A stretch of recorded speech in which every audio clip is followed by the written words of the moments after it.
तदेव लग्नं सुदिनं तदेव ताराबलं चंद्रबलं तदेव. हो हो हो, चाललात कुठे हे मंगलाष्टकानंतरचा श्लोक म्हणत. तर हे सांगण्याचं कारण म्हणजे चक्क या श्लोकामधून मराठीमधला एक वाक्प्रचार आलेला आहे आणि तो म्हणजे तारांबळ उडणे. आता तारांबळ मूळ शब्द आहे ताराबळ.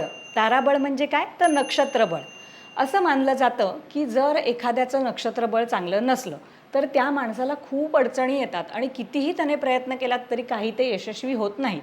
म्हणून हे खूप चांगलं असावं लागतं. आता अशी ओढग्रस्तीची जर स्थिती आली ना तर त्यालासुद्धा असं म्हणतात तारांबळ उडणं. पण तुम्हाला सगळ्यांना हा शब्द माहिती आहे, तो गडबड गोंधळ धांदल असं उडणं, त्याला तारांबळ उडणं हे तुम्हाला माहिती. कारण मूळ शब्द आहे ताराबळ.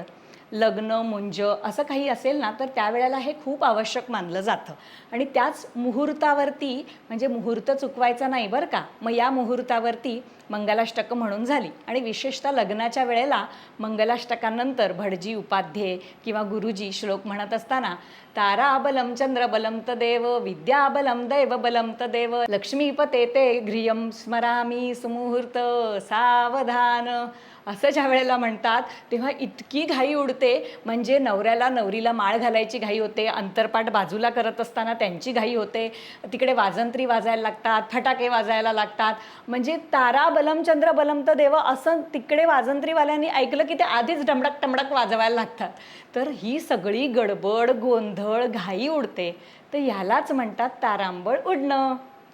आता आपला प्रश्न, हवेलंडी उडणं म्हणजे काय, लिहून पाठवा. चला येते हां, कारण मला पण एका लग्नाला जायचंय. अच्छा.